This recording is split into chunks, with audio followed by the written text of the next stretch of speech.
देखिए, राज्य के जो मुख्यमंत्री हेमंत सोरेन जी हैं, वो झूठ बोलने में, जनता को भ्रमित करके शासन करने में माहिर हैं।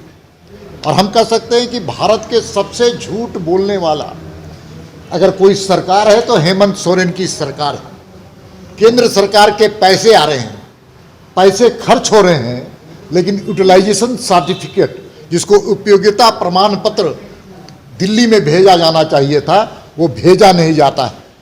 पैसे खर्च हो रहे हैं और पैसे कहाँ जा रहे हैं, वो सरकारी अफसरों के घर में जब छापे पड़ते हैं तब पता चलता है कि जनता की गाढ़ी कमाई, केंद्र के पैसे को किस प्रकार से यह राज्य में लूटपाट हो रहा है। आपको कानून सम्मत आपको यूटिलाइजेशन सर्टिफिकेट देना होगा, लेकिन दुर्भाग्य से राज्य की सरकार में कह सकते हैं कि पूरी तरह से वित्तीय अराजकता है, फाइनेंशियल एनार्किज्म है। और ये सरकार जब से बैठी है तब से राज्य में वित्तीय घोटालों का एक भरमार और श्रृंखला खड़ा करने का काम हेमंत सोरेन की सरकार ने किया है। इसलिए केंद्र सरकार की योजनाओं को लटकाने का, अटकाने का और भटकाने का काम अगर कोई कर रही है तो हेमंत सोरेन की सरकार कर रही है। कोल रैयतों की बात करें तो बताया जाता है कोल रैयतों के द्वारा केंद्र सरकार को पैसा नहीं दिया जाता, आवंटन जो की जाती है कोयला, उसका भी पैसा नहीं दिया जाता रॉयल्टी के तौर। देखिए, ये सरकार के मुखिया हेमंत सोरेन जी लिख पढ़ करके 50,000 70,000 करोड़ रुपए का दावा करते हैं, और कब से कर रहे हैं, देश की आज़ादी से लेकर अब तक का। उस बीच में किसकी सरकार थी? कांग्रेस की सरकार थी। हेमंत सोरेन जी के पिताजी सम्मानित नेता शिबू सोरेन जी कोयला मंत्री थे, तो उस वक्त के पैसे के बकाया क्यों नहीं मांग करते? उन्होंने उस वक्त कांग्रेस के लोगों ने नहीं दिया, शिबू सोरेन जी ने नहीं दिया कोयला मंत्री के रूप में। और जो कागजात ला रहे हो पूरा तरह से फरेब और झूठ से भरा हुआ है, झूठ का पुलिंदा है, बकाया कुछ नहीं है, इंटरेस्ट जोड़ते चले जा रहे हैं। बड़ा दुर्भाग्य है, ऐसी सरकार से तो पहली बार जनता को सामना हुआ है। धनबाद में एक स्कूली छात्रा ने आत्महत्या की है, बिंदी लगाने के लिए शिक्षिका ने पिटाई की, इसको किस रूप में देखते हैं? देखिए, इस राज्य में हेमंत सोरेन की सरकार है और इस सरकार का सबसे बड़ा अगर कोई आरोप जनता लगाती है तो तुष्टीकरण की राजनीति का लगाने का। जब से हमारी माँ बहनों के साथ बलात्कार की घटना, बेटियों के साथ बलात्कार की घटना, लव जिहाद की घटना, तो ऐसे सैद्धांतिक रूप से मानने वाले ऐसे कई लोग हैं जो अपनी बहन बेटियों को बिंदी लगाते देखना नहीं चाहते। इसलिए वो घटना दुर्भाग्यपूर्ण है और झारखंड को शर्मसार करने वाली घटना है, और इस घटना की जितनी निंदा की जाए वो कम है। राज्य की सरकार के राजनीतिक संरक्षण के कारण, वोट बैंक के कारण इस प्रकार की घटनाओं की बढ़ोतरी हो रही है, और राज्य की सरकार, हेमंत सोरेन की सरकार, हेमंत सोरेन जी कुंभकर्णी निद्रा में सोए हुए हैं। और एक बात है, एम्स की बात जो झारखंड में मिला है देवघर में, या फिर कहीं भी केंद्र सरकार के जो हॉस्पिटल बनाए जाते हैं, हेमंत सोरेन का कहना है कि राज्य सरकार के द्वारा पूछा नहीं जाता, जिनके कारण वहाँ डॉक्टर नहीं जाना चाहता, और 10 साल हो गए ओपीडी से ज़्यादा कुछ। अरे, स्वास्थ्य विभाग की बात और स्वास्थ्य के बारे में मुख्यमंत्री जी न बोले तो अच्छा है।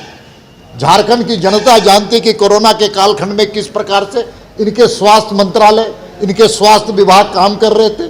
केंद्र सरकार के द्वारा भेजे हुए वैक्सीनेशन को सबसे ज़्यादा देश में कहीं बर्बाद हुआ तो झारखंड में हुआ है। किस प्रकार से कोरोना के कालखंड में खरीद बिक्री जब होता था तो उसमें घोटालों का जुड़ाव किसके साथ था, किन लोगों ने घोटाला किया था कोरोना के कालखंड में, ये झारखंड की जनता जानती है। और एम्स तो भारत की सरकार ने दिया है। थोड़ा अगल बगल में जो मुख्यमंत्री जी के 3 किलोमीटर दूर पर रिम्स है, रिम्स, वहां पर जाकर मुख्यमंत्री जी देखें, जाकर के उनके सरकार के द्वारा रिम्स में किस प्रकार से अक्रमणता, अक्षमता और मरीजों के बेहाल हालत को देखने का काम मुख्यमंत्री जी करें, तब वो दूसरे पर उंगली उठाने का काम करें। पूरे झारखंड में पूरा स्वास्थ्य मंत्रालय के द्वारा जो काम किए जाते हैं, एक भी काम नहीं किए जाते हैं। घोटालों का दुनिया अगर कहीं पर आपको देखना है तो स्वास्थ्य मंत्रालय और हॉस्पिटल्स में जाकर देख लिए। ठीक, विशाल और कुछ क्वेश्चन है? एक क्वेश्चन है कि लोकसभा चुनाव को लेकर के विपक्षी एकता जो एक मंच तैयार किया जा रहा था, लेकिन झारखंड में जो गठबंधन है उसी के दल के नेता जो है अपनी अपनी सीटों की डिमांड शुरू कर दी है।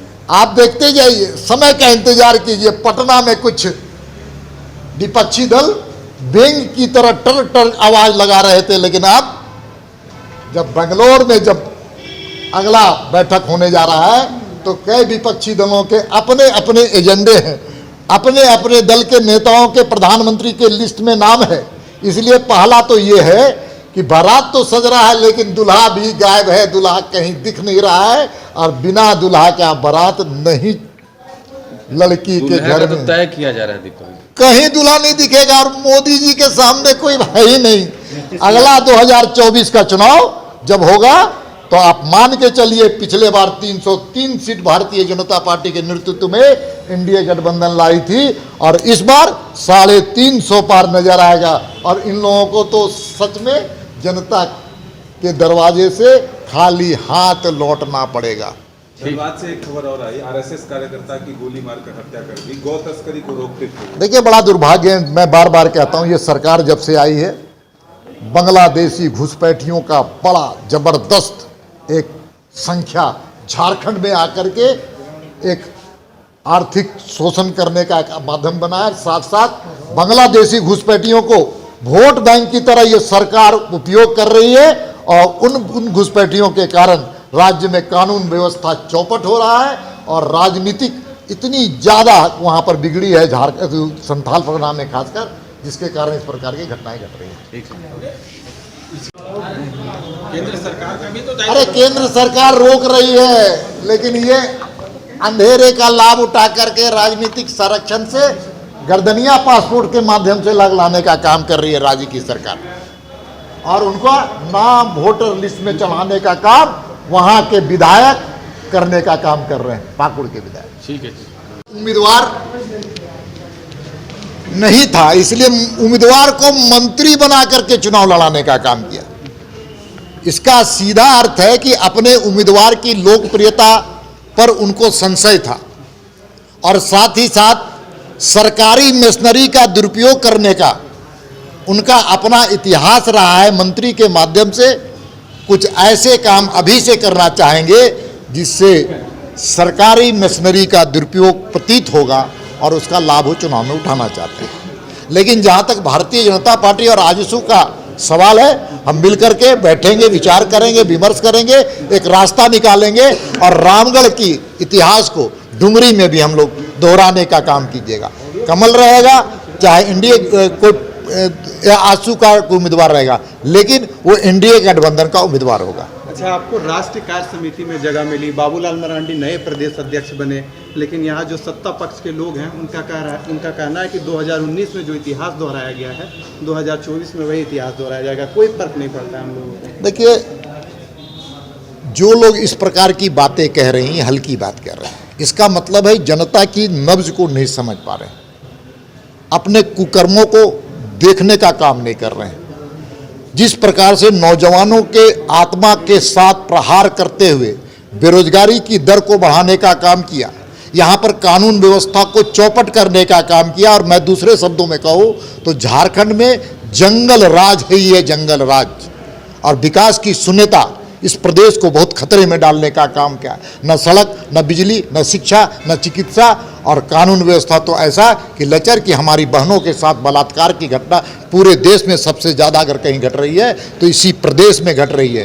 भारत में सबसे ज़्यादा अगर कहीं हत्या हो रही है तो इसी प्रदेश में हो रही है। सबसे ज़्यादा बेरोजगारी दर भारत में कहीं है तो यही है। इसलिए सरकार नाम का कोई चीज़ नहीं है, सरकार नहीं, सर्कस है, सर्कस।